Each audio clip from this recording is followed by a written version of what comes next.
మామూలుగా జగన్ నేనిప్పుడు అసెంబ్లీకి రాను, నాకు ప్రతిపక్ష హోదా ఇస్తేనే వస్తాను అని గత కొంతకాలంగా చెప్తున్నాడు. దీన్ని తెలుగుదేశం గాని, బీజేపీ గాని లేకపోతే జనసేన నాయకులు ఎగతాళి చేస్తున్నారు. నీకు ప్రజలు ఇవ్వలేదు, ప్రజలు ఇవ్వనప్పుడు మేమెందుకు ఇవ్వాలి నీకు అనేది వాళ్ళు అడుగుతున్నారు. రెండోది రూల్ ప్రకారం 10% వచ్చుంటేనే అంటే దాదాపు 18 సీట్లు వస్తేనే మీకు ప్రతిపక్ష హోదా వస్తుంది. లేనప్పుడు మీరు అందరిలాగా ఎమ్మెల్యేలాగా వచ్చి మాట్లాడండి. మీ టైం మీకు ఇస్తారు కదా. మీరెందుకు మిమ్మల్ని ఎన్నుకున్నప్పుడు కనీసం మీ పులివెందుల సమస్య మీరు మాట్లాడండి. అట్లాగే 11 మంది 11 నియోజకవర్గాల సమస్యలు మాట్లాడండి. మేము చర్చిద్దాం రండి అని అనేక సార్లు వాళ్ళు పిలిపించినా కూడా జగన్ ఏంటంటే ప్రజా సమస్యలు ఉన్నది మేము ఒకటే కదా ప్రతిపక్షం, ఇంకెవరు లేరు కదా, లేనప్పుడు మాకు ప్రతిపక్షం ఇవ్వచ్చు కదా అనేది జగన్ అడుగుతున్నాడు. ఇది హైకోర్టులో కూడా పెండింగ్ ఉంది. వీళ్ళ వాదన వీళ్ళది, ఎందుకంటే గతంలో ఇచ్చిన సందర్భాలు ఉన్నాయనేది వీళ్ళు చెప్తున్నారు. సో వీళ్ళేమో మేము ఇవ్వాల్సిన అవసరం లేదని వీళ్ళు చెప్తున్నారు. నిజానికి ఇవ్వదలుచుకుంటే ఇవ్వచ్చు, కానీ వాళ్ళు ఇవ్వదలుచుకోలేదు. ఎందుకంటే ఇస్తే వీళ్ళు అనవసర రాద్ధాంతం చేస్తారనేది వాళ్ళకి కూడా భయం ఉండే అవకాశం ఉంది. సో జగన్ వస్తే ఎమ్మెల్యేగా అందరికీ ఇచ్చినట్టుగా 2 నిమిషాలు 3 నిమిషాలు ఇస్తారు కాబట్టి దానివల్ల మేము మాట్లాడలేము వాళ్ళది. కాకపోతే ఏంటంటే జగన్ ఆలోచించాల్సింది ఏంటంటే ఒకవేళ వాళ్ళు ఎంత టైం ఇస్తే అంత టైమే మాట్లాడచ్చు, తప్పేం లేదు.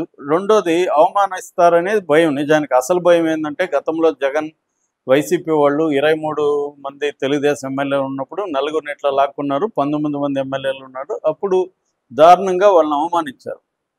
సో చంద్రబాబును కూడా దారుణంగా అవమానించారు. దానివల్ల చంద్రబాబు కూడా ప్రతిజ్ఞ చేసి వెళ్ళిపోయాడు రాకుండా.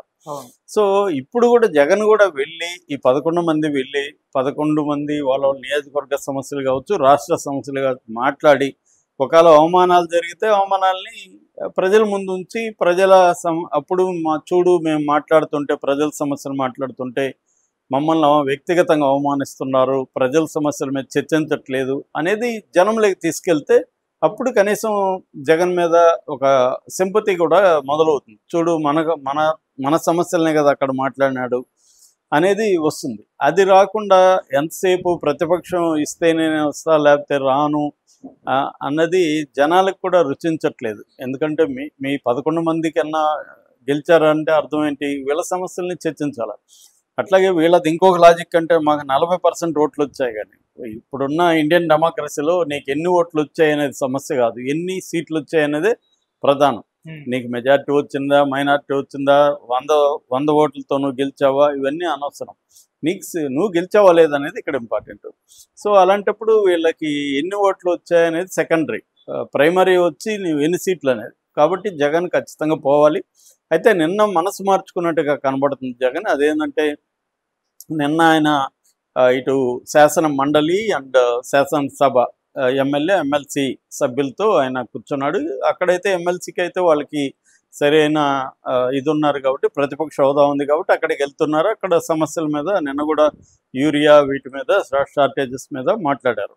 సో జగన్ ఏంటంటే ఇప్పుడు ఒక మనసు మార్చుకొని మాకు ప్రతిపక్ష హోదా ఇవ్వకపోయినా నేను వస్తాను, మాకు ప్రజల సమస్యలు చర్చించడానికి టైం ఇవ్వండి, అంతేగాని నువ్వు పులివెందుల ఎమ్మెల్యే కాబట్టి అందరికి ఇచ్చినట్టు నీకు 2 నిమిషాలు ఇస్తాను అనకుండా కొంత ప్రజల సమస్యలు చర్చించడానికి టైం ఇస్తే నేను వస్తానని చెప్తున్నాడు.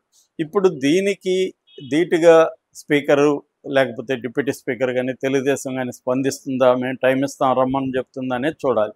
ఆల్రెడీ స్పీకర్ కానీ డిప్యూటీ స్పీకర్ కానీ ఎప్పటి నుంచో చెప్తున్నారు మేము మీకు టైం ఇస్తాం రండి అని.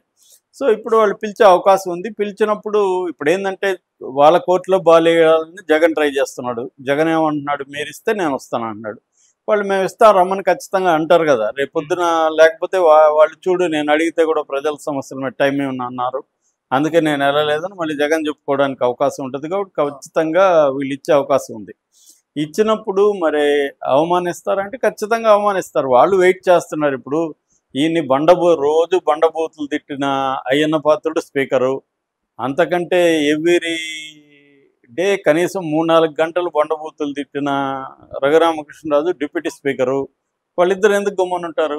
ఖచ్చితంగా అవమానిస్తారు. మంచిదే కదా. జగన్కి అవమానిస్తే ఇప్పుడు వ్యక్తిగతంగా ఏముంటుంది, వ్యక్తిగతంగా ఫీల్ కాకుండా ప్రజల సమస్యల మీద చర్చించినప్పుడు కానీ అవమానిస్తే ఖచ్చితంగా అది వాళ్ళకే ఇబ్బంది, జగన్కి అది ప్లస్ అవుతుంది. అది ఎందుకంటే ఎప్పుడైనా కూడా నేను అనేకసార్లు చెప్తున్నాను, శత్రువు మనల్ని కొడితే మనకు తగలకూడదు, జనాలకి తగలాలి. మనం కొడితే శత్రువుకే తగలాలి, జనాలకి తగలకూడదు.